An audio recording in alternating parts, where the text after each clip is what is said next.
there I was, doom scrolling my anxiety away, when I came across this meme. Now I have a degree in archaeology, and in every spare moment I make research-heavy video essays, but still, I believed it. So do we actually work more than a medieval peasant? In this video I'm going to No we don't, and we shouldn't think that we do. This figure comes from The Overworked American by Juliet Shaw. Right, and that book, she quotes Gregory Clark, specifically an unpublished article from 1986. Now, if you're unfamiliar with the peer review process, basically what happens is someone like Clark will write an article that he thinks is really, really clever, and he'll send it off to a journal, just basically a magazine for professional nerds, right? A magazine for academics. Then what they do is they send it to Gregory's peers, right? Other people in the field who study the same thing, and they review it and send it back and be like, yes, no, or most commonly make changes. That's why we call it peer review, and that's why we trust them so much, because it's not just a smart person writing an article. It's a smart person writing an article, and then everyone else, well, not everyone else, but other people who study the same thing professionally are like, yeah, that looks good, right? So what this means, no matter how smart Clark is, the fact that this is an unpublished article, it loses a bit of credibility compared to a peer-reviewed article. And even in 2022, Clark came out and basically said that now he's doubled his numbers. He thinks medieval peasants worked 300 days compared to 150. Because that was his number, right? 150 days medieval peasants worked a year, compared to our 260. Now, without getting into the technical nitty-gritty medieval nerd shit, his original 150 was looking at wages, which we do know, like the days that the priests in the church said they shouldn't work, which we do know, things like that. That's how he got 150. The 300 he got from looking at the actual bodies and the chemical analysis of those bodies of medieval peasants, realizing that they lived much materially wealthier lives, specifically kind of diet-wise, than he originally thought. His original calculations wouldn't equate for such a rich life in things like meat and dairy. So he redid it with that in mind. It was basically they have to work around 300 days a year. We also see from other documents and other evidence that some farmers, when they were just kind of chilling and waiting for their plants to grow, they would go mining in order to just earn a little bit of extra cash. And without including things like unseen labor, domestic labor, this factor of we work more than a medieval peasant, this comparison is fucking useless, right? Because one, it's so difficult to tell how much a medieval peasant worked. The only documents we have from this 1,000-year period of Christianity and dysentery talking about medieval peasants are clerical, right? It's labor disputes. We know that for X amount of days, people earned X amount of money, or this was someone's yearly salary, but there is no document that says they worked from 9 until 5, right? That just doesn't really exist. And again, 1,000-year period. Between now and the start of the Industrial Revolution is about a quarter of the entire medieval period. And it changes. After the Black Death, medieval peasants had a much chiller time and got paid a lot more than before it because of supply and demand, i.e. lacking the supply of peasants because they're all dead. Okay? So it's a really tough comparison to make, and without any direct documentation, it's really hard to say what happened in the medieval period. But we do have something that can bridge this gap, and that's experimental archaeology. Basically, all this is archaeologists role-playing as whatever they're studying. They take what we know and they just try and do it and figure it out using that. So if we were looking at 13th century farming practices, we would take this theory and what we know about it, and experimental archaeologists would do it, and they'd come back and be like, this didn't really work, this didn't make sense, we couldn't do it, so there's no reason why a peasant would. Essentially, it's the theory. And it sounds like archaeologists just LARPing, and it is, but it's genuinely really useful. Now, there are two we can look at for this. Been active for a while. It's the Weald and Dunland Downland and Buster Ancient Farms, right? They're two different organizations that do kind of medieval farming experimental archaeology. They publish papers, they're great. Luckily for us, one of the historical farm series, one of the episodes is on a Tudor monastery farm, which is fucking perfect. And if you don't know this series, it's two archaeologists and a historian going around and basically pretending and doing experimental archaeology to be like farmers. They also do one where they build a castle. It's so sick. The other thing we can look at is this dude right here. Now, he's not an archaeologist, but he is again figuring it out, and he's trying to live his life as an Anglo-Saxon peasant. And they kind of get the two ends of the medieval period, right? Tudor is towards the end, like early Anglo-Saxons are kind of towards the beginning-ish, so we can kind of extrapolate the rest. They're really, really useful. And what we see is that people worked all the fucking time. There was a lot of shit to do. And it makes sense why academics are split on this as well, of like whether we work more or less than a medieval peasant, because there's a few things that would make them medieval peasants work less than us, right? One of them is feast days. These are days that churches say you're not allowed to work. One of them is Sundays, which we love. There are just like other feast days. There are just like drinking days with like festivals, just 3 days throughout the year, midsummer, midwinter, that kind of thing. But what we have to remember is that work looked so different for us than it did for them, right? For us, it's like, you know, we go into the office, we work from 9 until 5, we get an unpaid lunch break, we take that money that we earned that day and we go to the grocery store and we buy our food and we pay our rent or whatever. Within medieval peasants, sure, there are some things you do that earn you money, right? So for example, in Tudor monastery farms, they would commercially raise pigs to sell, whether they were selling the pig or the meat. They did that a lot. But then a lot of the sheep that they raised, the wool from that would go to the monasteries and they would sell it, and that would kind of help pay for the rent because they were leasing the land off the monasteries. And then they would grow crops, which were, again, some of it was sold, but it also baked their own bread. It was like their own food supply. This distinction between working for food, working for rent, working for money was such a, like, so intertwined compared to our very, like, separate things we have today, which realistically didn't come about until proletariat and the rise of mercantilism, which was much later on than medieval period. Also, we need to talk about domestic work, because now we can go to the grocery store, we can buy clothes, like we use our money to replace domestic work. That wasn't the case back in the medieval period. Like, you had to brew your own beer so you had water to drink. That was just your everyday domestic work. Cooking, cleaning, making clothes, weaving, all of these things that people now get paid to do and we spend money on was just part of domestic work. So even on the days off, even on Sundays, like, you didn't get a break from domestic work. You still had to do all of this stuff.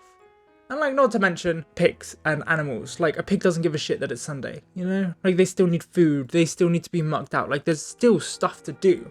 A good example is like people living on small holdings today. It's not a 9 to 5. There's just work that needs to get done and you just do it. Whether you've worked 4 hours that day or 16, there's just shit to do, so you do it. It's a fundamentally flawed question unless we look at the entirety of work. So I think for this, it's much easier to change our definition of work from like labor we do for other people or our own business for money to like putting in effort and energy to like succeed at a task or a goal.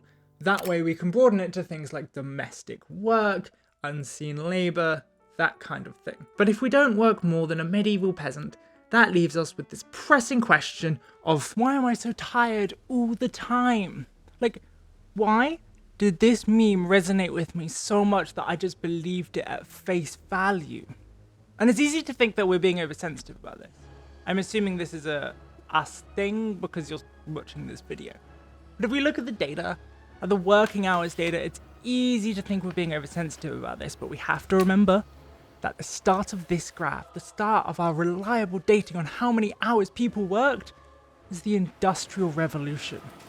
We should always, as working and middle class people, always be doing better than the Industrial Revolution. If we're not, something has gone seriously fucking wrong. But why? I mean, working hours have gone up slightly, but it's not enough to cause this rise of burnout that we see around the world and like what I feel. And yes, we've added commutes back into the mix after COVID, but we did that before and it wasn't that bad. And I hate to say it, but the boomers complained a hell of a lot less when they were working 40 hours than we do about working 35. I think it's the removal of our values, what we care about from our work. Like, I'm not saying that, you know, people back in the 70s and 80s cared about their job all the time, but it was a hell of a lot easier to go to some 40-hour-a-week dead-end job when the pay from that job would buy you a fucking house. Or send your kids to university. Or, on the commute to that job, you weren't watching, like, a genocide, or the planet wasn't on fucking fire. Or we weren't watching the rise of the far right. No, pick one. Any of them. So we got all of them. And it makes this shit tough. Like, just to put this in perspective of, like, the wealth gap, and who the fuck is running some of the most powerful governments in the world. If I saved 10,000 USD from when humanity invented farming to today, as of recording, I would have 13% of Elon Musk's net worth. Like, how the fuck, as human beings, as societies, as culture, did we let that happen? That's ridiculous. That's not okay. But again, what the fuck am I supposed to do about it? Because my governments don't listen to me, and again, armed genocides that, like, actively not fucking okay with. And no matter what we do, they're just gonna keep doing it because they don't give a shit. And there is this phrase for this term, and it's one of the reasons why I know I'm not alone in this feeling. It's called hypernormalization. And it was coined in the fall of the Soviet Union when everyone kind of knew the system was falling, right? They could see it crumbling down around them, but they still needed food in their fridge and a roof over their head. So they went to work. And they acted like, you know, everyday life. Because what else are they going to do?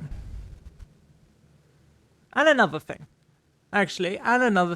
It's social media. I did the maths the other day. I spend around 3 hours a day on social media. YouTube, Instagram, TikTok. And I think that's pretty good. I know so many people who do like 7-8 hours a day plus.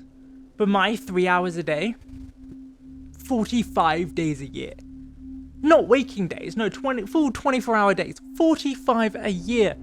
Sure, some of it's great, some of it's me watching the news, or, you know, connecting with community, or relaxing watching a YouTube video, but most of it is me just fucking doom scrolling. Like, that's fucked. So to recap, the world is on fire. We're watching genocides that our government are actively arming. The rise of the far right. People owning wealth that shouldn't exist when others are struggling to heat homes and feed families. And to top it all off, we have creeps like these people actively spending millions, if not billions of dollars trying to steal our time. Like, actively stealing our time away from us, which is one of the only resources we cannot get more of. Oh. But, like, yeah. What the fuck am I supposed to do about it? Like, I've got a roof over my head and food in that fucking fridge. And I would really, really like it to stay that way.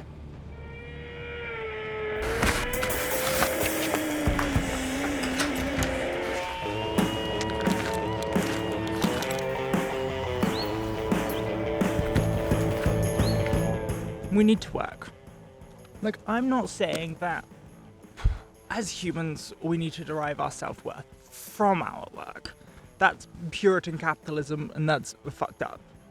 Puritan capitalism is like, you ever wonder why one of the first questions we ask people when we meet them is, like, what do you do for work?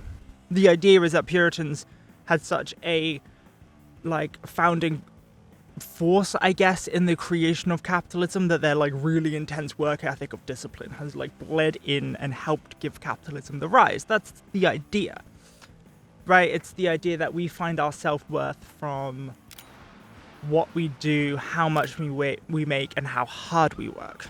But I mean, we do need to work. Humans need to work. It really messes with our brain if we're not working. But that's more to do with purpose than anything else. Like, we need to be working towards a purpose. That purpose does not need to be our work. Hunter-gatherers work like 15 to 20 hours a week, and their purpose is hunt and gather and feed family. Like, that's chill. And I'm not saying we all go back to that. All I'm saying is that there are other ways to structure societies around our work. Like, look at the Industrial Revolution. People were putting in like 80 plus hours a week consistently, and now we have labor laws. Like, we have changed how we work within a society compared to that like a couple hundred years ago. Like, we can continue to change, we can continue to grow. Because right now, a lot of our jobs are meaningless and in danger, right? One, our jobs are meaningless. So much of our jobs are meaningless. This dude thinks it's like 40% of our jobs are meaningless, and that is a terrifying number. And the ones that we still have are becoming obsolete and changing with automation. And when I say automation, I don't just mean like robots building cars. I mean like AI can literally put so many of us in like creative fields out of work. And if we don't dictate how that happens as a society, it is not going to benefit us, because it currently doesn't benefit us. AI is designed for whoever the fuck created it to make more money. The fact that we can write emails faster or like produce dumb images of like hot anime women with big boobs is just scraps thrown from the table of these corporations, right?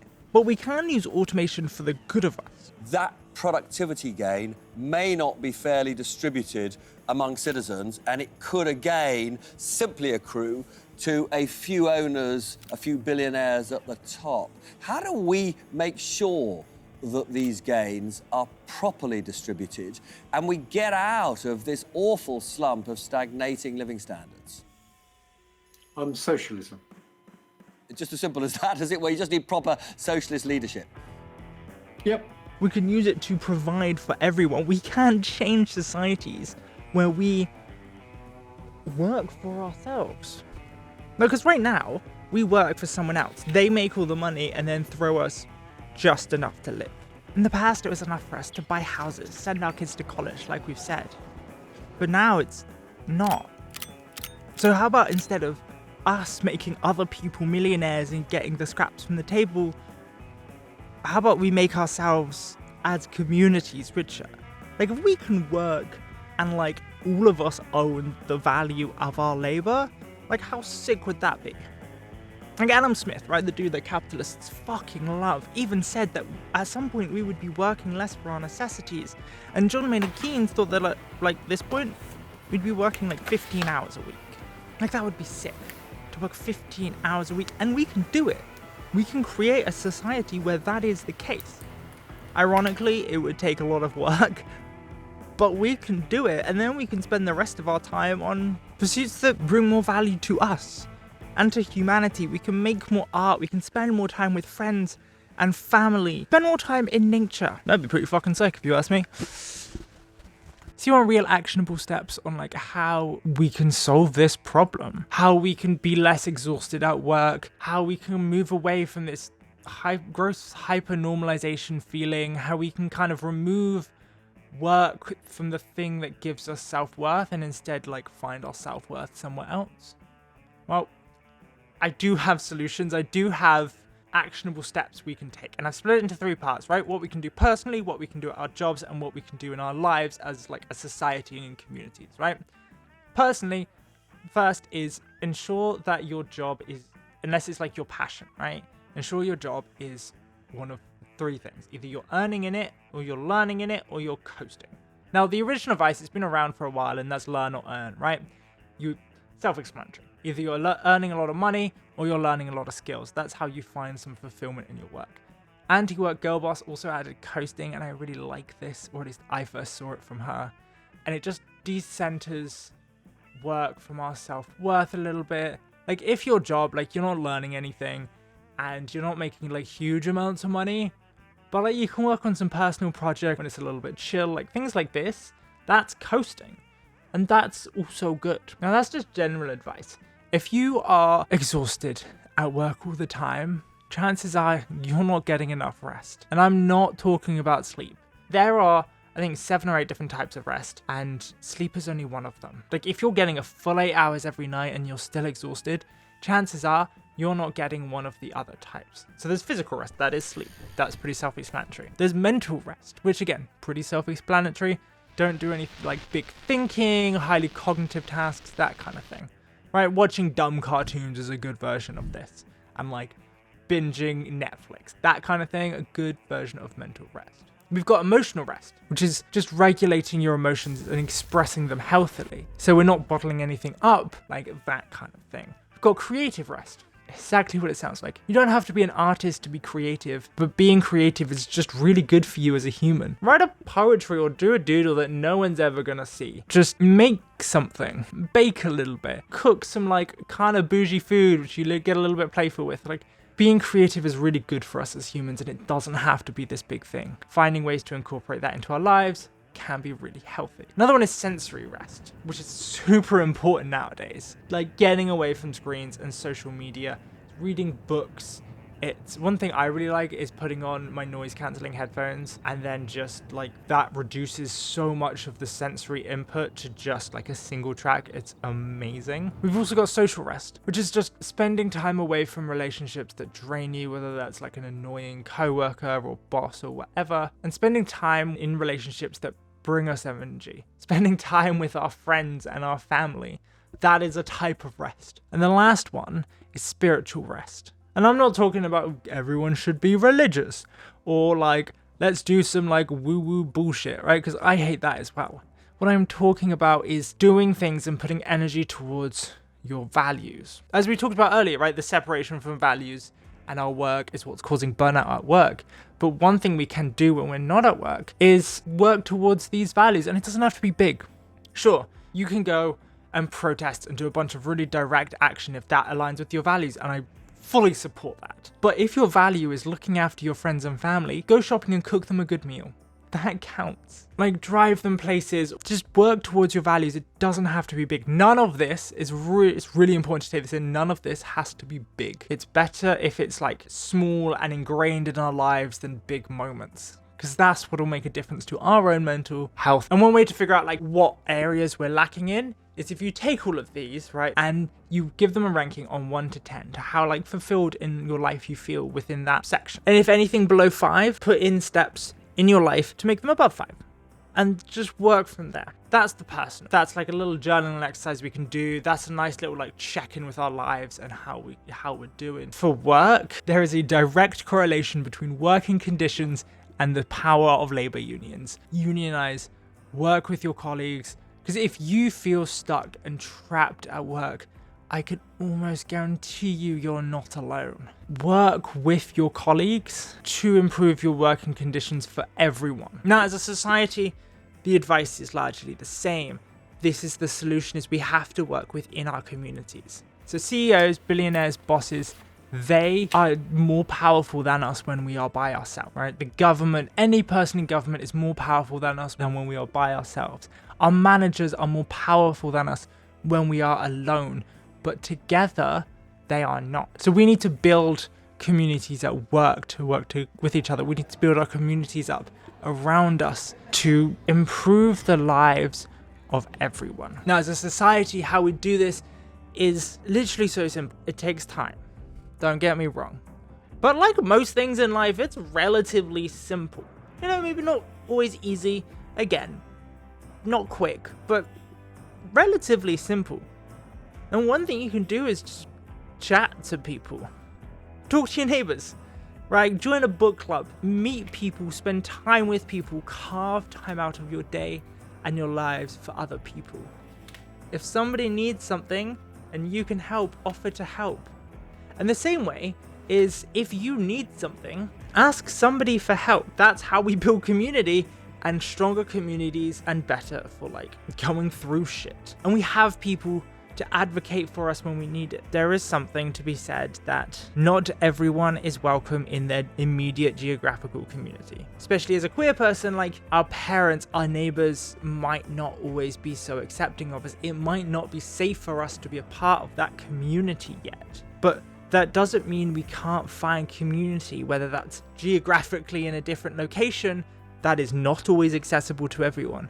But it is a way to find community, like safer and better communities. Or finding community online. And if you want to join this community, that was a great segue, but yeah, like and comment and subscribe.